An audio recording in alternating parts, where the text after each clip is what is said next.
and welcome to episode 100 of Mo Money, the investing economics show for millennials by a millennial, where our goal is to educate, entertain, and increase the financial literacy for a whole new generation of investors. I am, of course, the host, the creator, the editor, the everything for what is unarguably the greatest financial show on all of YouTube, but I'm biased, Mo Money. Well, here we are. 100 episodes. I would do a flashback of the best moments of the past 100 episodes, but technically this is the 100th episode, so I'd only be recapping 99 episodes. So most likely next episode, I'll be doing a 100 episode recap. This week's episode is going to be educational and, of course, entertaining as usual. This episode, we are going to discuss something that I see a lot of, that really just discuss every single fiber of my being. It's immoral. It's just fucking disgraceful. I'm, of course, talking about porn. Not like sexual porn. That shit's great. I'm talking about financial porn. Financial porn is addicting because it triggers a certain part of your brain that makes you think that you can easily become rich by doing or buying whatever it is the porn is presenting. Investopedia defines financial porn as a slang term used to describe sensationalist reports of financial news and products causing irrational buying that can be detrimental to investors' financial health. Financial porn is pumped out mostly by large financial media outlets like CNBC, Business Insider, Fox Business, Market Watch, but they do slip themselves into some non-financial media outlets as well, like BuzzFeed and Refinery29 and others, because at the end of the day, sex sells and also wealth sells. So financial porn sells very well. So what exactly are examples of financial porn that you should be looking out for or trying to avoid? Well, first what we have is what I call soft core finance porn. This porn is not as dangerous and in your face as other types of financial porn. This porn is more stories about like Warren Buffett and other famous investors because they do contain some good advice that can help you, but they're just so overdone and sensationalized. They're on a different playing field than you, but it still makes you a bit jealous and makes you wish that you were rich, but it does not tell you, hey, go do this thing and you'll be rich overnight. The stories are more like, Warren Buffett's advice on some personal finance topic, like, how he saves money or what stocks you should buy. Like, good advice, but dude, you are in another world.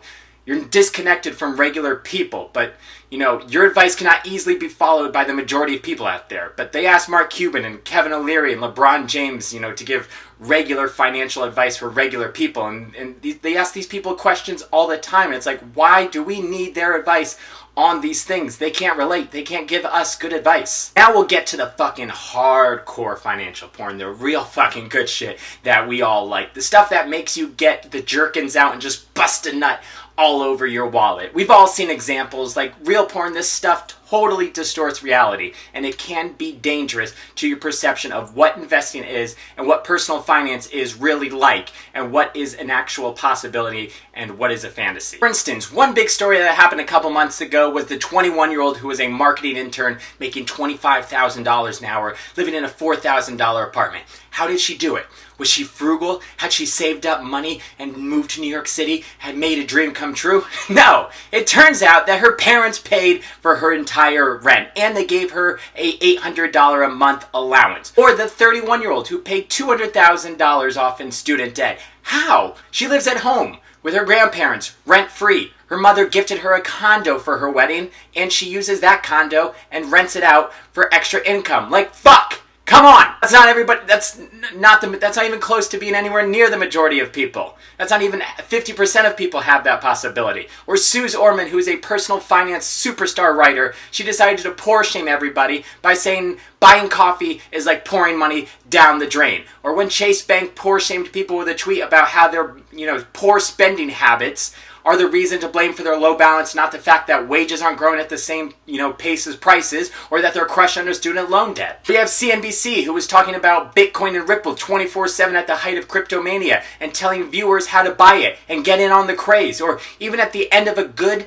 decent, well-intentioned articles, there will be immediately a pitch ad below it like, hey, have you heard about this secret stock that's supposed to double in the next couple months?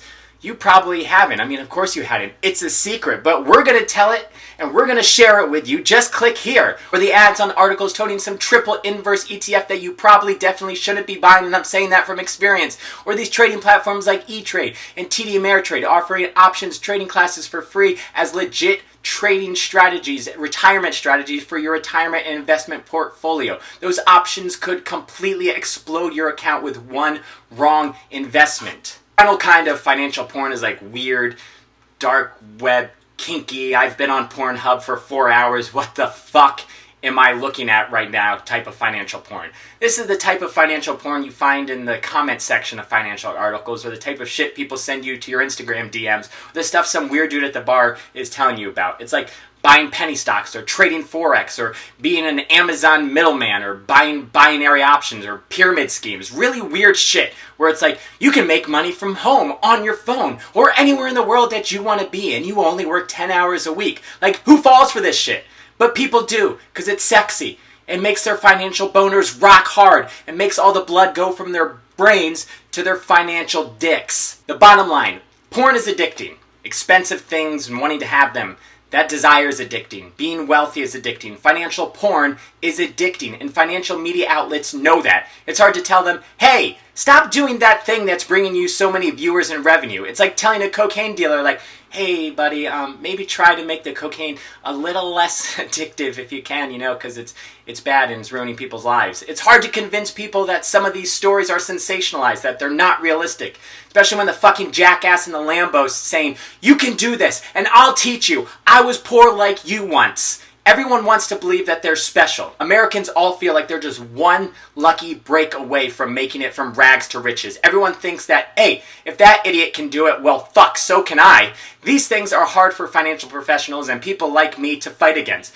Even when we were screaming that, hey, this shit is all fake, and try to teach people how to save the right way, how to invest the right way. Financial porn irritates me and triggers me probably more than anything else. But I fucking hate watch it every goddamn day, and I hate myself for it, but I just cannot look away sometimes. Hopefully, this will teach you not to end up a financial porn addict like me.